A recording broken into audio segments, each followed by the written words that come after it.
5 ওয়াক্ত নামাজ কিন্তু আমাদের কখনোই ছাড়া যাবে না। ব্যবসায় ভেজাল করা যাবে না, অন্য মানুষের হক নষ্ট করা যাবে না। আলেম ওলামাকে সম্মান করতে হবে, আলেম ওলামাকে আপন জানতে হবে, আর বাবা মাকে সম্মান করতে হবে। কোরআন হাদিসের কথাকে আগে রাখতে হবে। এজন্য কিন্তু আমাদেরকে যারা আল্লাহওয়ালা, এজন্য যারা নেককার, তাদের সংস্রব অর্জন করতে হবে। তাদের সংস্রব যখন আপনার অর্জন হবে, তাদের সাথে যখন আপনি থাকবেন, তখন আপনার মধ্যে আল্লাহ তাআলাকে ভয় করার একটা অভ্যাস তৈরি হবে, পরিবেশ তৈরি হবে।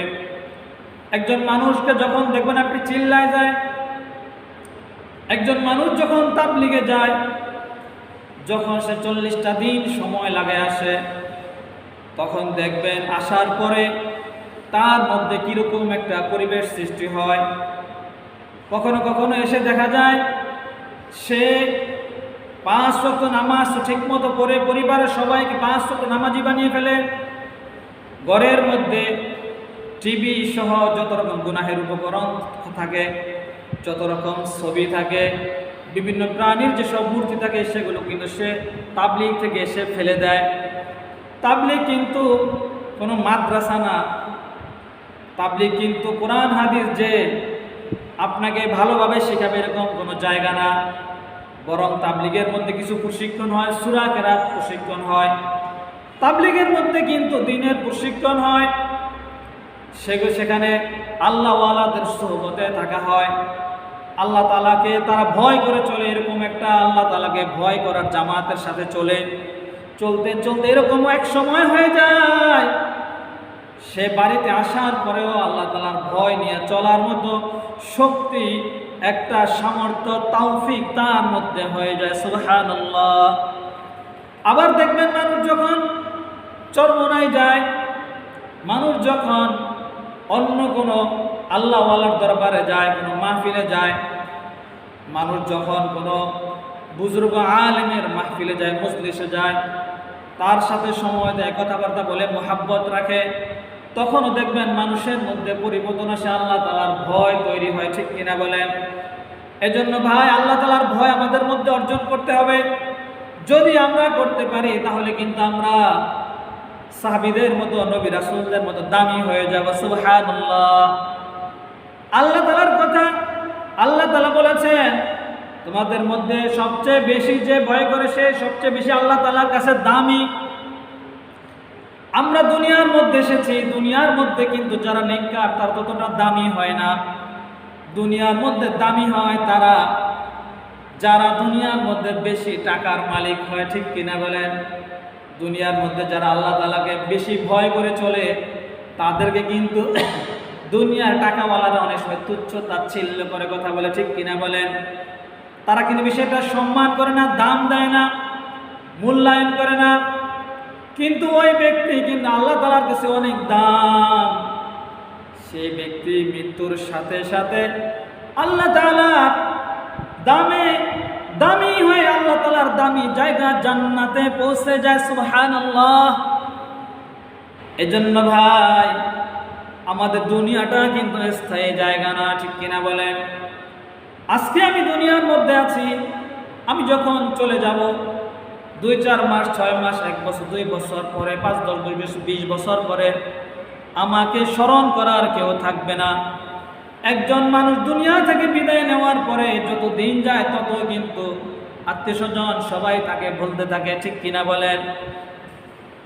মানুষ যখন দুনিয়া থেকে বিদায় নেয় তখন কিন্তু সে আল্লাহর কাছে যায়। আল্লাহর কাছে গিয়ে কতদিন থাকবে কোনো হিসাব নিকাশ নাই। দুনিয়ার মধ্যে ভালো থাকার জন্য আল্লাহ তাআলার হুকুম লঙ্ঘন করে, স্বামী তার স্ত্রীর ভালো রাখার জন্য, স্ত্রীকে ভালো রাখার জন্য আত্মীয়স্বজনের কাছে সুনাম সুখ্যাতি সম্পন্ন হওয়ার জন্য আল্লাহ তাআলার হুকুম পালন করার সময় হয় না। কই থাকবেন আপনি মৃত্যুর পর ভাইজান? মৃত্যুর পর কিন্তু আপনার আল্লাহ তাআলার কাছে থাকার জায়গা ছাড়া অন্য কোনো দ্বিতীয় জায়গা নাই। ঠিক কিনা বলেন? এজন্য সে মালিককে ভয় করতে হবে, ভয় করার মতো সে মালিকের ভয় আমাদের অন্তরে অর্জন করতে হবে। আল্লাহর কাছে দোয়া করতে হবে, আল্লাহ সাহাবীদের মতো, নবী রাসূলদের মতো তোমার ভয় আমাদের অন্তরে অর্জন করার তৌফিক দিয়ে দাও। আর যারা আল্লাহ তাআলাকে ভয় করে তাদের সাথে সময় দিতে হবে, চলতে হবে, বসতে হবে, তাদের সাথে পরামর্শ নিয়ে কাজ করতে হবে। তাহলে আপনার মধ্যে, আমার মধ্যে সাহাবীদের মতো, নবী রাসূলদের মতো আল্লাহর পথে চলা, মজবুতির সাথে চলা আমার জন্য, আপনার জন্য সহজ হয়ে যাবে। ঠিক কিনা বলেন? এজন্য ভাই, মৃত্যুকে আমরা ভুলে না যাই। মৃত্যু এমন এক জিনিস যে আমাদেরকে দুনিয়া থেকে পৃথক করে মহান মালিকের কাছে নিয়ে যাবে। কতদিন সেখানে থাকতে হবে কোনো হিসাব নিকাশ নাই ভাইজান। বাবাজিরা আমার, সেখানে যে কত হাজার বছর, লক্ষ বছর থাকতে হবে কেউ জানে না।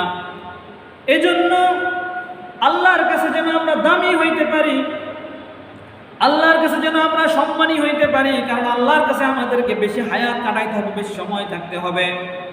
আল্লাহর সম্মানিত, আল্লাহ তাআলার পক্ষ থেকে বান্দার জন্য অনেক পুরস্কারের জায়গা, শান্তির জায়গা জান্নাতে চাইতে চাইলে আল্লাহকে ভয় করতে হবে।